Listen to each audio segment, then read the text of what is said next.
Hi children. The last class we saw lesson 1 revision. Have you all completed that worksheet and classwork? We are given the classwork also. Did you write neatly? Okay. What about the holidays?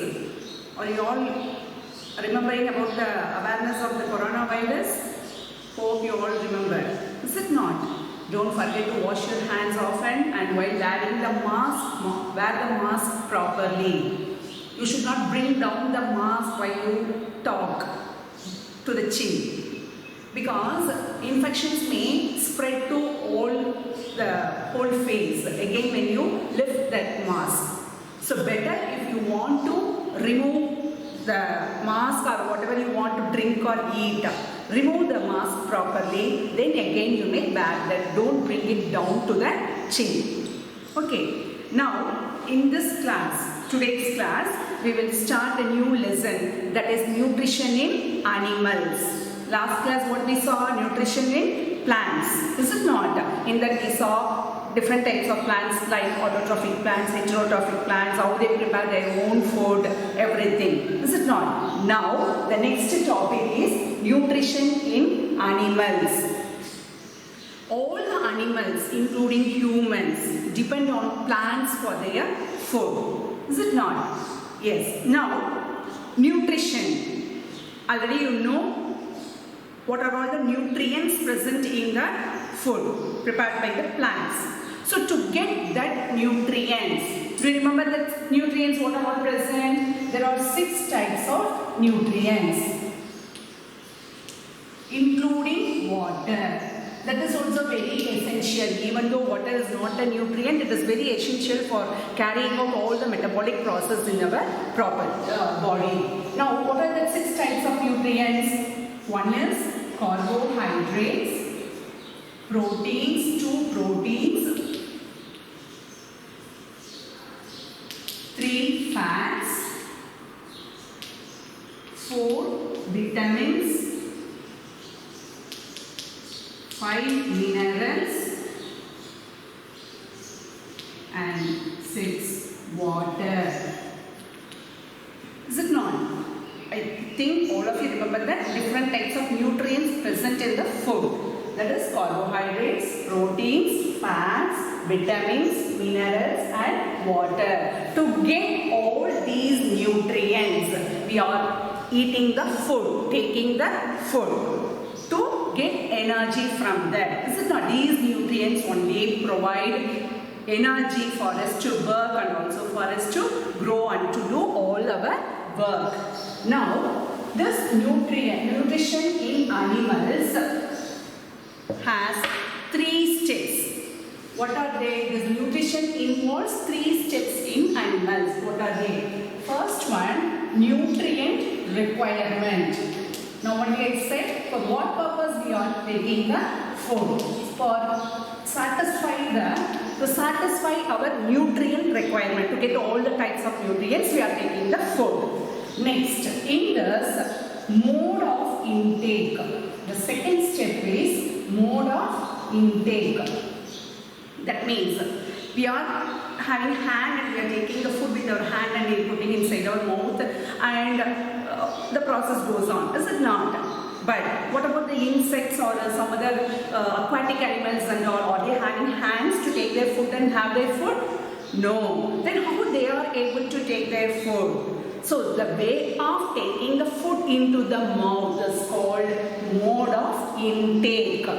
Okay. Next, third step is utilization. Utilization into the body, or utilization of food into the body. After taking the food will get digested and the energy will be utilized from the food and it will be used by our body. That is called utilization of food. So these 3 steps involved in nutrition in animals. First one is nutrient requirement. What are the nutrients required for our growth or for carrying out all the functions? 6 nutrients. Now only I said. Next one is mode of intake. We will see in detail about this mode of intake. Now, first one, sucking. The way, what you will do when you drink juices and all, in a container, you will put on straw and you will suck that liquid. Is it not? That means through a tubular structure, you are using that tubular structure to suck the liquid. You are bringing up that liquid because you can't take the liquid and you can't put it inside your mouth. So what you will do? You will use a tubular-like structure, that is a straw, to suck that liquid. Like that, in the same way, insects and birds and all, they will suck the liquid or the nectar from the flowers with the narrow tube-like structures, with the help of the tube-like structures. That means they are having the beak, or they will have small tube-like structures in their mouth. The mouth will be converted into tubular structure. With the help of that, they will suck the liquid or the nectar from the flowers to have their food. This mode of sucking liquid is called sucking in case of liquids, insects and birds. Example, insects and birds.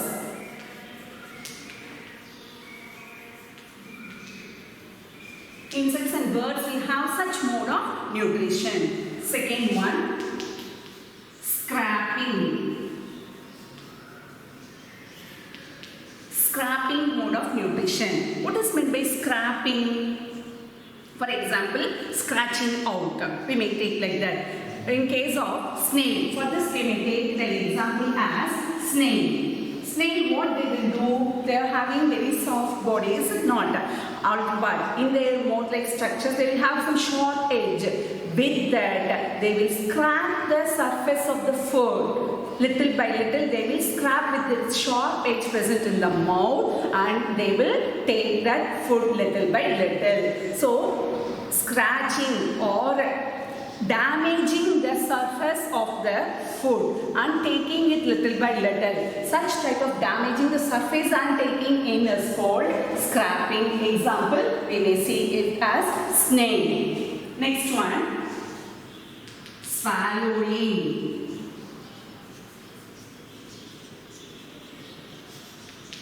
Swallowing. Swallowing means what?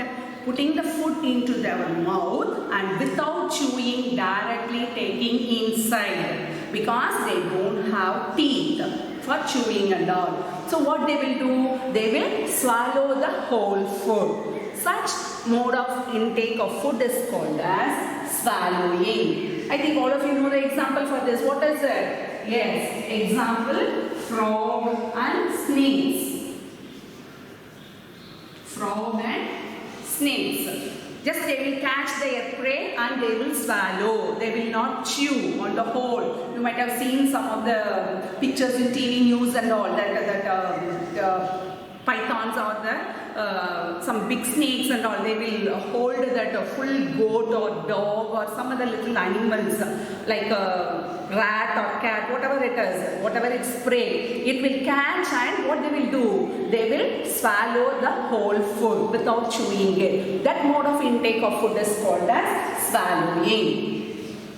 Next one.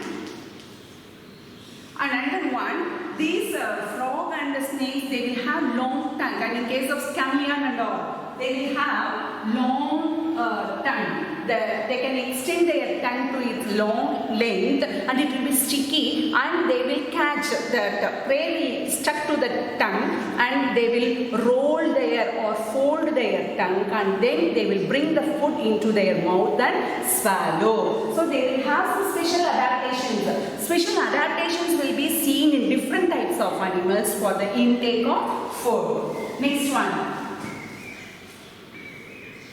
Siphoning. Next mode of intake of food is siphoning. Do you know what is siphon? That means a tubular bent tube-like structure, U-shaped bent tube-like structures. One end will be there in one part of the liquid, and the other end will be in another part of the liquid, and that siphoning method will help to transfer the liquid from one container to another container. For example, you see. Now, in your daily life, itself you would have seen your mother drawing kerosene from one container to another container, or transferring some kind of liquid. If we want to transfer a liquid from a big container to small container, we can't shake or we can't bend that big container. Is it not? But without bending that or transferring, how is it possible? By using a tube. That is, a bent tube-like structure will be used, and to the one end of the tube we will suck out. So the air will be coming out. Following that, the liquid in one container will rise up in capillary action. Capillary action means in a narrow tube, the liquid will rise little by little. That is called capillary action. So from one beaker or container, the liquid will rise up and it will move to another container. Okay, in this method, insects like butterflies, I think all of you know butterflies. What it will do? It will suck the nectar from flowers. Is it not? It will suck the nectar from flowers. It will have a special adaptation called proboscis.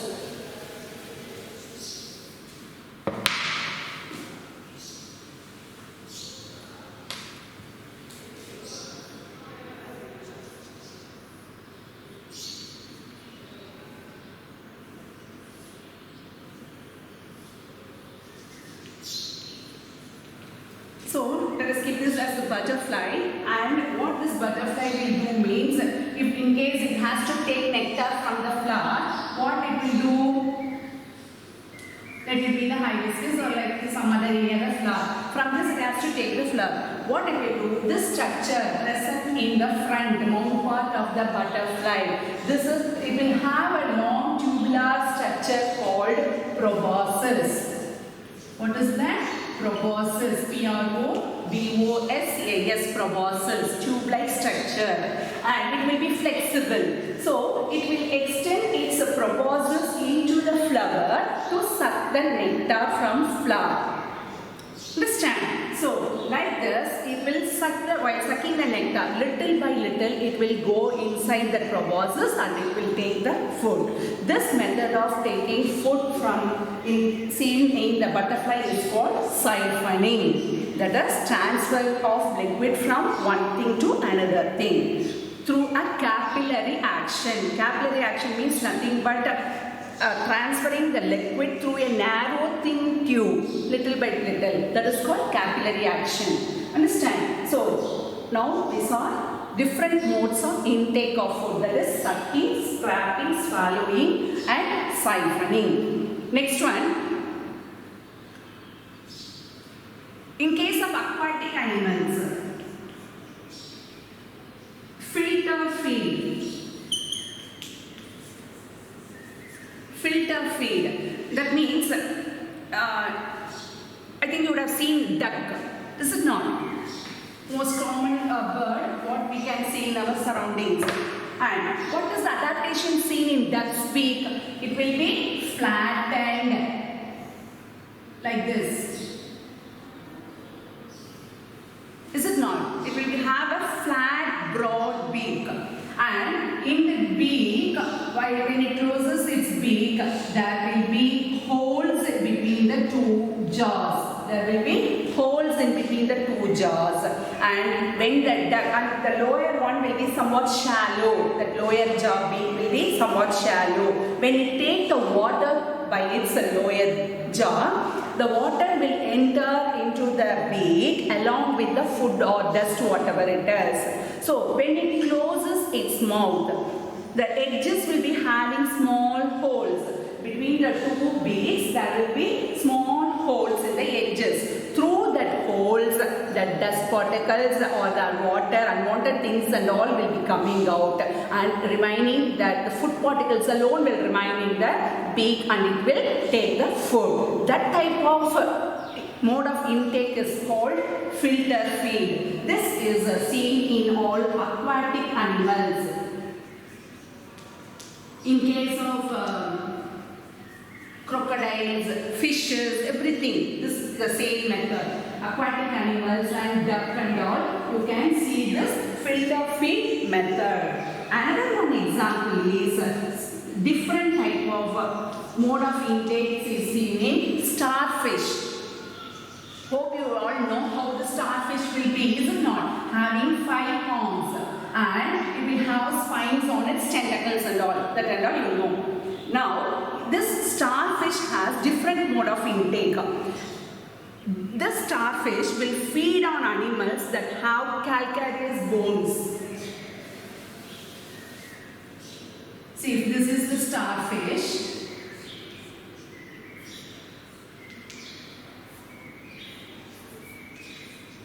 If this is the starfish, in the center it will have the mouth. And this starfish will feed the food items, that is soft-bodied animals covered with the shells made of calcium carbonate. I think all of you know that egg shell and all. This is not, it is a protective covering for the egg. That is made of calcium carbonate, like that some animal's body, tortoise for example, it is covered with the shell. Snail, covered with the calcareous shell. This is not calcium, it is made, that shell is made up of calcium carbonate. So such animals only is the food for the starfish, prey for starfish. And these starfish with this tentacles, 5 tentacles, it will capture that shelled animals and it will remove that calcareous shell, and inside that soft bodied animals only will be there. That alone it will take. How it will take means this starfish brings out its stomach through its mouth.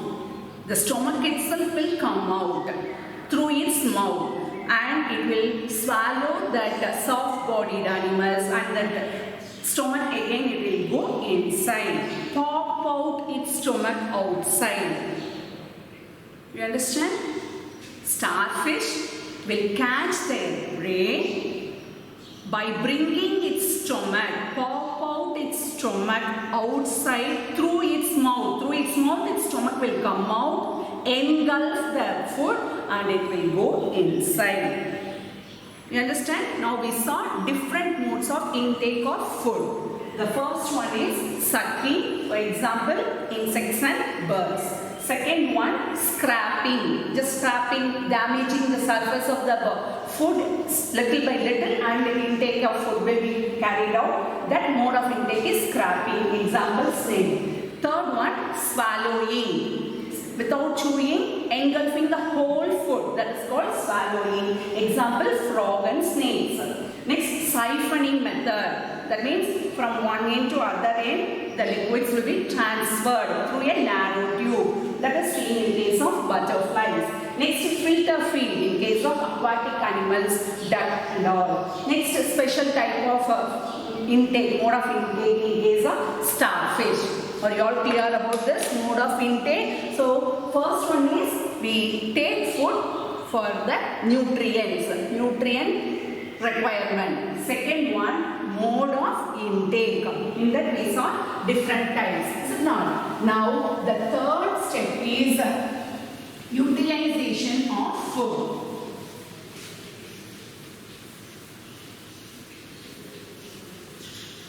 Now, the third step is nothing but utilization of food.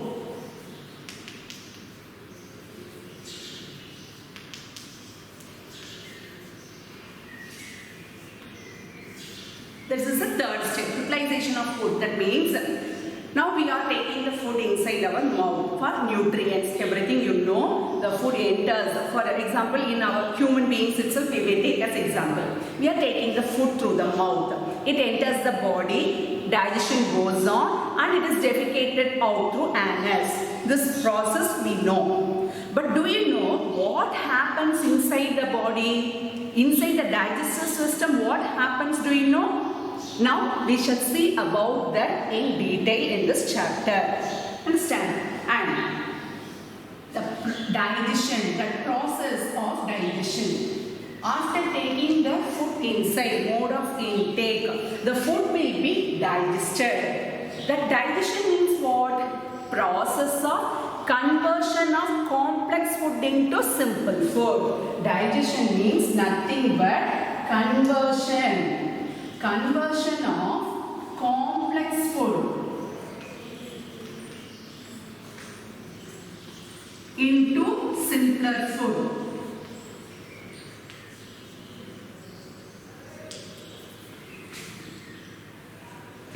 Understand? Digestion means nothing but the process of conversion of complex food into simple food. What we are eating, what we are taking, that is nothing but the complex food. That means all the nutrients are present in there, but directly our body cannot absorb those nutrients. Before that absorption, before the body uses that energy and all, what should be done? It should be digested. So that process of conversion of complex food into simpler substances is called digestion. Now, this digestion takes place in the alimentary canal or digestive tract. So, this digestion takes place in the alimentary canal. It is otherwise called as digestive tract.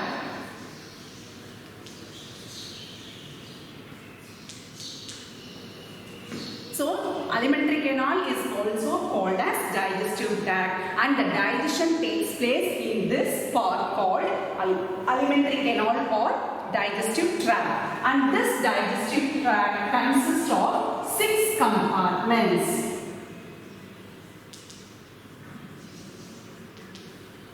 This digestive tract or the alimentary canal consists of 6 compartments. Shall we see what are they? First one, buccal cavity. First one, what we are where we are taking the food into our mouth, is it not? That mouth is otherwise called as buccal cavity. That is the first part. Next one, esophagus. O is silent and you have to pronounce it as esophagus. O-E-S-O P-H-A-G-U-S. Esophagus. Third one, stomach.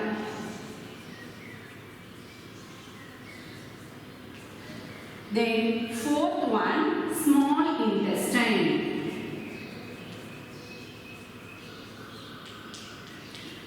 Then fifth one, large intestine.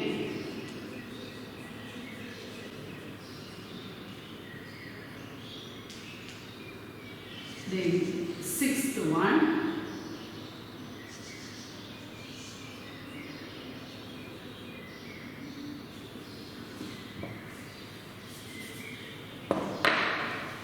anus. This alimentary canal or the digestive tract, it is divided into 6 compartments, and those are first one buccal cavity, and second one esophagus, third stomach, fourth small intestine, fifth large intestine, and sixth one anus. These 6 are the compartments present in the alimentary canal. Now we will see one by one what is going on in them, how digestion takes place.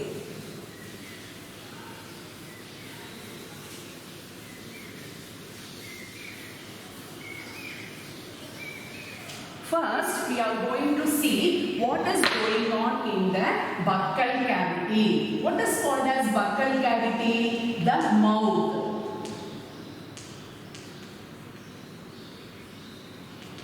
We are taking the food inside our mouth, is it not? So, this place where we are taking inside our mouth, there is an empty space and there is a cavity like thing. That is called as buccal cavity.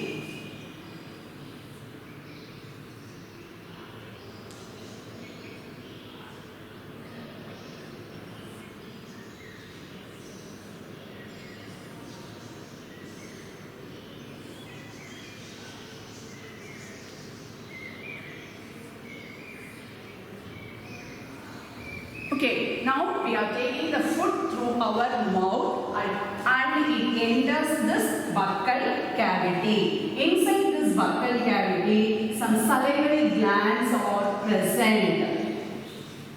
What is present? Salivary glands are also present. The digestion takes place in a straight tube-like thing called alimentary canal, which is associated with some other glands also.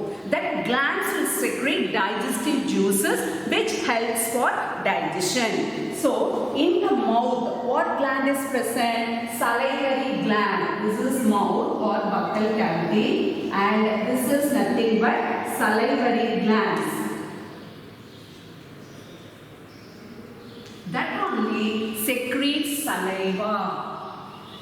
Salivary glands secrete saliva. On seeing the food prepared by your mother, on having that smell itself, odor of the food, some liquid-like thing secretes inside your mouth. Is it not? That secretion is called saliva. That is secreted by the salivary glands, and 3 salivary glands are present inside the buccal cavity. And when we take the food inside the buccal cavity, this salivary gland secretes saliva and it helps the food for digestion. Half of the digestion gets over in the mouth itself. So that we have to chew the food well and eat. In Tamil, they will say, Norunga tindral nooru vayadu vaalalam. What is the meaning of that? Norunga tindral means not whatever you see, you have to eat a lot, not like that. Whatever you eat, whether it is small quantity or in large quantity, you have to chew well. That norunga, that is the meaning is you have to chew well, because while chewing only the saliva will be secreted. That is an enzyme which helps for digestion. That is, in the buccal cavity itself, the nutrient in the food, carbohydrates. In the food, 6 types of nutrients are present, is it not? In that, this carbohydrates will be converted into sugar, simple sugar, in the buccal cavity itself with the help of the enzyme or the secretion called saliva. Saliva acts on carbohydrates and converts it into sugar. Now, we can test this with a simple experiment. So, now we shall see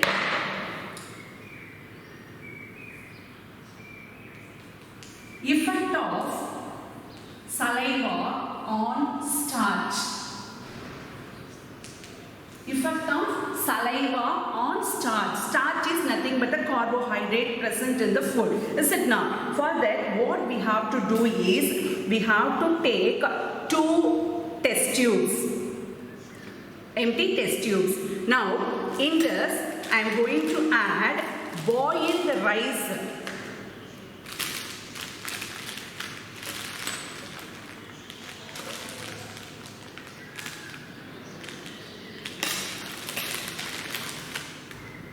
Simply, your mother will cook food, is it not? At home. That is the boiled rice. What you are eating for lunch. That rice, cooked rice, I am going to take in 1 test tube. Okay, this is nothing but the test tube with cooked rice, boiled rice. In another test tube, I am going to take chewed rice. That means, while you eat, you will chew the food. Is it not? That chewed rice I am going to add in another test tube. After chewing, that food will be taken in another test tube.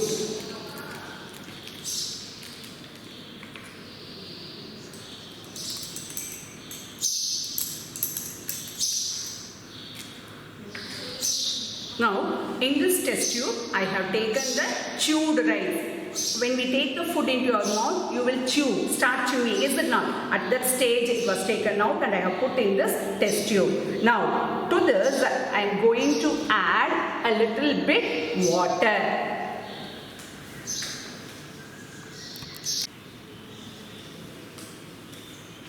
Now, I am going to add 3 to 4 ml of water to each test tube. Now, what we have taken? We have taken chewed rice and boiled rice in 2 test tubes, and I add little quantity of water, 2 to 3 ml of water in both test tube. Now, to this, I am going to add 2 or 3 drops of iodine solution. I am going to add 2 or 3 drops of iodine solution to the test tube, each test tube.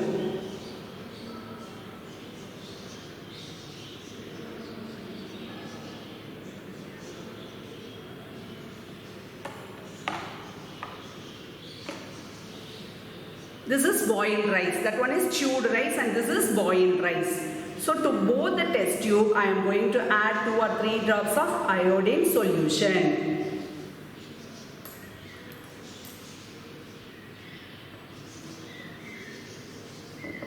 Now, shall we see what happens in both? Can you see the difference? Can you see the difference in both? Here, see, this boiled rice, it remains white as it is. Only that the solution only, water only changed into blue color, but rice is still white in color. But here, can you see what happened? The whole thing, the tube itself, the rice, both the rice and water, everything is turned into blue color. See, fully it has turned into blue color. Is it not? The whole thing is converted in. This shows that starch convert it into sugars. It has effect on the starch. Saliva has effect on starch. So, by the simple experiment, we can note down that the saliva has effect on starch. So, for that what I did? I take 2 test tube. In one I put boiled rice and in another I added the chewed rice. To that I added 2 or 3 ml of water to both the test tubes and I added iodine solution, 2 or 3 drops of iodine solution to each of the test tube, and there is the color change. Here the boiled rice remains same, but here the chewed rice along with water, it changes into blue color. This experiment shows that the saliva has effect on starch, that is, it converts the carbohydrates. What is present in the rice? Carbohydrates. That carbohydrates is converted into simple sugar. This is not, this is a simple experiment. That is, we are taking in the food in our mouth and we are chewing that. At that time, the salivary glands present in the buccal cavity acts on the food or carbohydrates and it converts it into simple sugars. And another thing, in buccal cavity, what is present? Teeth. Is it not? Teeth and tongue is also present. These two also helps in digestion. With what we are chewing our food? With the help of our teeth. Is it not? Now let us see about the structure of the teeth.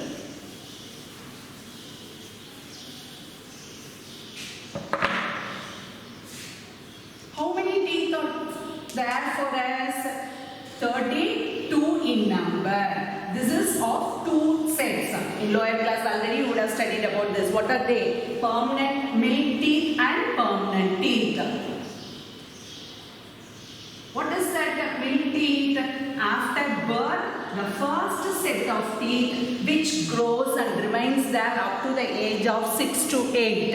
Up to 6 to 8 years, this first set of teeth will be there for the children. After that, what will happen? It will fall down and another set of teeth will grow. That is called permanent teeth. After 6 to 8 years, one by one, all the teeth will fall down and it will grow. Is it not? So, teeth are of 2 types, 2 sets. 2 types, they are milk teeth and permanent teeth. Now, in this teeth, there are 4 different types of teeth are there. When you see into the mirror or after thoroughly washing your hands, if you touch the teeth and examine, means all the tooth will not be of same type. Each and every one will be of different type. They will have different shape. They have different functions. Let us see what they are. First one, incisors. Second one, canines. Third one, premolars. Next, fourth one, molars. 4 types of teeth are there for each and every human beings, that is incisors, canines, premolars and molars. What is this incisors? How it will be? It will be having sharp edge. It will be having sharp edge and flattened, sharp and flattened edge, and it will be rooted. Each tooth will have a root and it will be rooted in a separate socket in the gums. Below the teeth you will have some muscular region. This is not where it will be located. Each tooth will be located. So they are located. This is the root part. This is root and this is the crown. What we are seeing outside, that white color. There is a crown, that region, and these are the gums. Each tooth is located in the gums with the root, their root. Understand? Now, these incisors have flat and sharp edge. They are used for cutting. They are used for cutting and biting. Cutting and biting. Whatever you eat, first you will use your front teeth to bite and cut the food. Is it not? So for that, this front 4 teeth, that is in the upper jaw 4, lower jaw 4. That is totally 8. Totally 8 teeth will be there. Totally 8. That means in the upper jaw 4 incisors, lower jaw 4 incisors that are present in the front. They are used for cutting and biting the food, and they are totally 8 in numbers. The next one is the canines.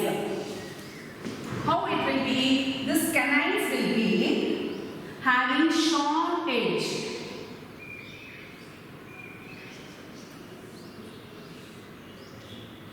Canines will be having sharp edge to tear the flesh or tear the food.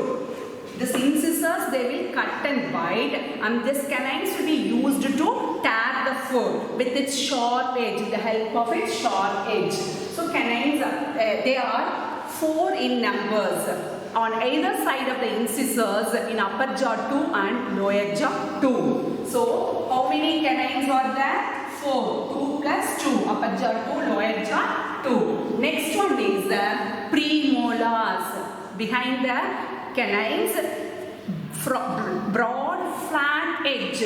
If you touch means you can feel the broad flat edge of the teeth, the top surface. That is the premolars.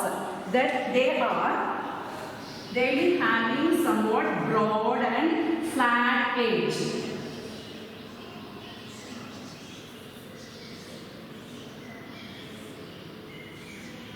The surface will be broad and flat.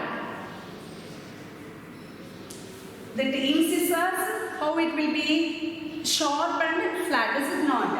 And canines sharp edge here, but broad and flat. This premolars will have broad and flat edge behind the canines, both sides of the canines, 2 in lower jaw and 2 in upper jaw. So totally 8. Lower jaw 4, upper jaw 4. So totally 8. 4 plus 4.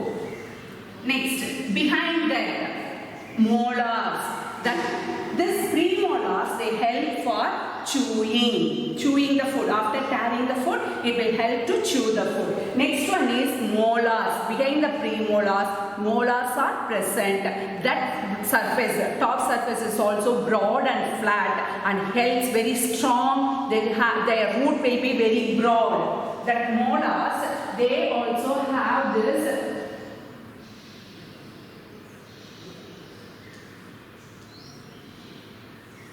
broad and flat top surface, and the root will also be very strong. The root will also be very strong, and this helps for grinding. that very hard substances and all, you will tear with the help of the premolars and chew and grind with the help of molars. And this is 3 in on either side of each jaw. That is behind the premolars, 3 in the right side, 3 in the left side, totally 6 in the lower jaw and 6 in the upper jaw. So totally 12.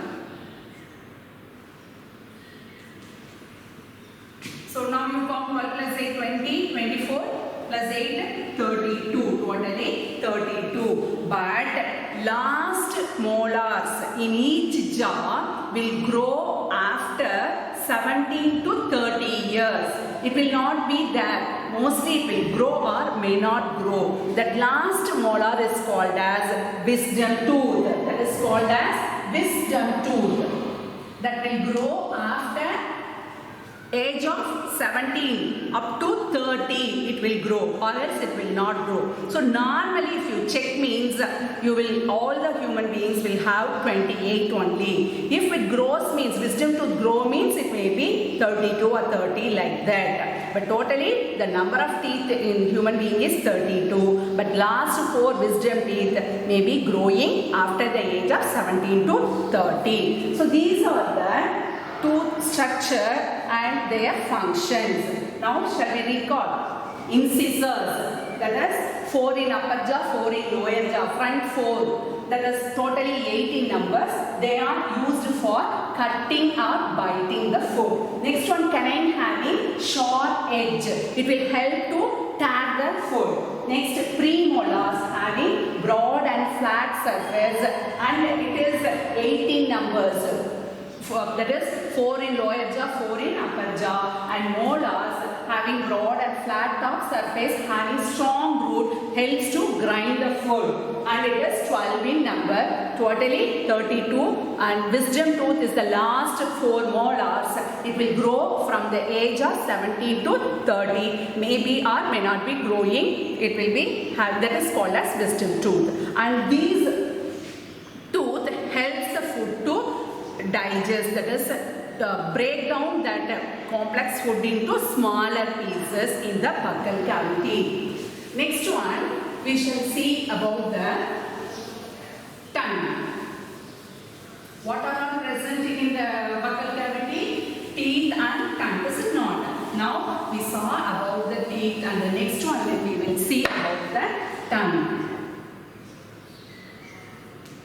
Tongue is a muscular organ, you all know, is it not? And it is attached to the buccal cavity, floor of the buccal cavity at the end, and in the front it is free and able to rotate in all directions. So it is a muscular organ. You all know about the tongue. Tongue is a muscular organ. It is attached to the floor of the buccal cavity at one end and free at the other end, and it can rotate in all directions. And in the tongue, different taste buds, group of cells which can detect different taste of the food. The food having so many tastes, either sweet or hot and spicy, sour, astringent, and different tastes are there. The different taste, this tongue can identify at different regions.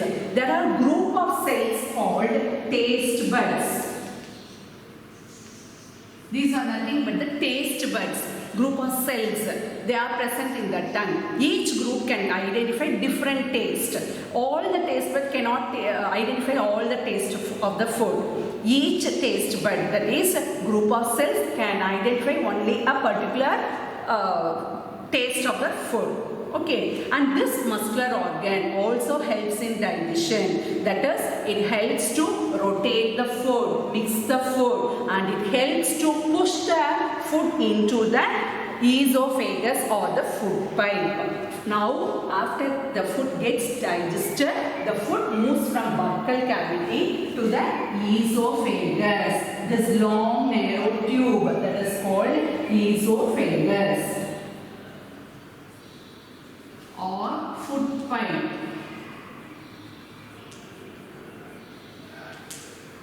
Understand? Now, here, when we breathe, the air enters the nostrils and it will enter into the windpipe. When we eat, the food we take inside the mouth, it enters the buccal cavity. From the buccal cavity, it enters into the food pipe. And this food pipe and windpipe are of the same. That is called as esophagus. But in the neck region, a flap-like small wall, or called flap-like wall, will be present. That will block the food when we breathe and separate the passage into two and helps the food to pass into the food pipe and air into the windpipe. Okay, both enters through into the same pipe, but a small flap called wall will separate the tube into two, and when the food enters, it will close the windpipe and allows the food to enter into the food pipe. Now from the buccal cavity, the food enters into the esophagus. Now in the esophagus, the next compartment. Now in first one we saw about the buccal cavity. Next we shall see about the esophagus. In esophagus, how the food enters? After we eat or drink, will it directly enter into the intestine or the stomach? Directly, immediately after we put inside? No. The food will go step by step slowly. Inside the esophagus, if this is the esophagus, the food what we eat, it will go step by step. Directly, with force, it will not enter into our stomach. Step by step, slowly only it will go. Sometimes you will get choking while you eat. Is it not? That is because the food will enter into the windpipe. Now only I explained that food and windpipe both are same. Only a small valve-like thing separates the tube and it allows the food to enter into the food pipe and air into the windpipe. Is it not? So while eating, if you talk or laugh, what is that means? What happens means there is a chance of entering the food into our windpipe. At that time only you get choking. So that the parents or the elders are saying you should not talk while you eat. Okay, this is the reason. Next, after entering into the food pipe, the food will enter the esophagus and go down very slowly. That movement is called as peristaltic movement. What is that movement? Peristaltic movement. That is, you all know about the cycle tube, rubber tube. Inside that cycle tire, one thin tube will be there. Is it not? And if you put a ball inside the cycle tube having the same radius, the tube size and the ball size should be same. If you put inside the tube a ball, if you put means what will happen? If it is of same size means, will it go down immediately? No, it will. You have to push it step by step, then only it will enter. Is it not? In the same way, the food will also enter into our esophagus step by step. It will not move suddenly. It will go very slowly, step by step. That is called as peristaltic movement. The food enters the stomach from the esophagus through a movement called peristaltic movement and it enters into the stomach.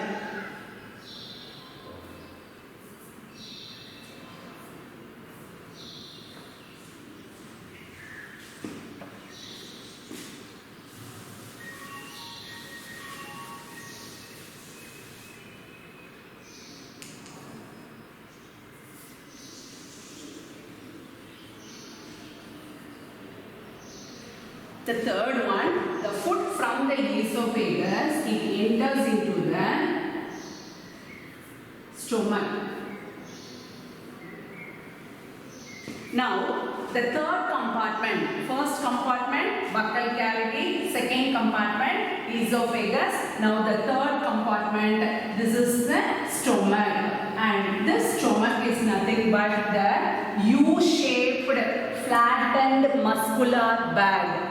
What shape it is? Stomach is of what shape? U-shaped, flattened, muscular bag. Okay. Now this U-shaped bag-like structure called stomach has inner lining called mucus. Then it secretes a hydrochloric acid.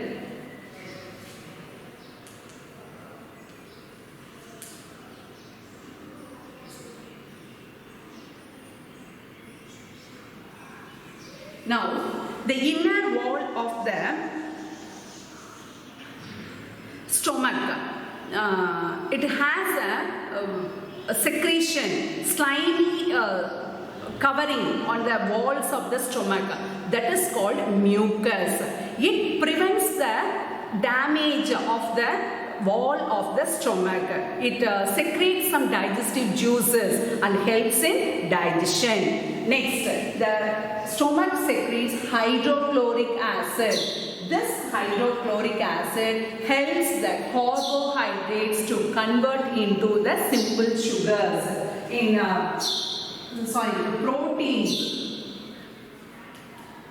proteins into sugars, and also make the medium acidic.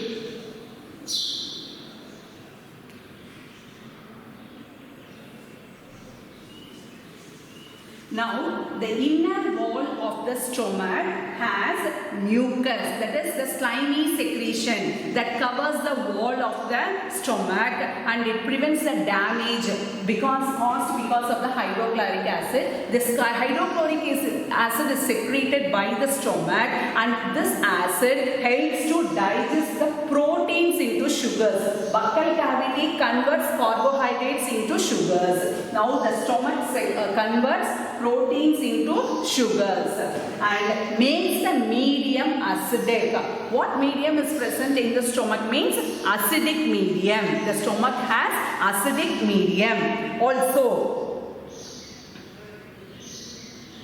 And digestive, along with the mucus, the stomach also secretes digestive juices.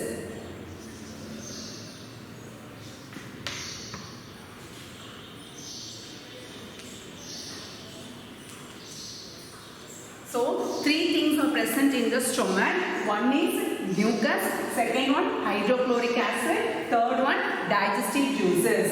This mucus protects the inner wall of the stomach, and hydrochloric acid helps in the conversion of proteins into sugars, and third, digestive juices helps to digest the food content, that is the food. Inside the food, what nutrient is present? Carbohydrate is converted into sugar in the buccal cavity itself. Now in the stomach, the protein is converted into sugars. We understand up to this? So now we have completed three compartments of digestive system or the alimentary canal, that is buccal cavity, esophagus and stomach. What are all involved? What are the parts involved in this? Up to this we have seen. Hope you all understand. Along with this, I will send one worksheet. You please complete that also. Thank you, children.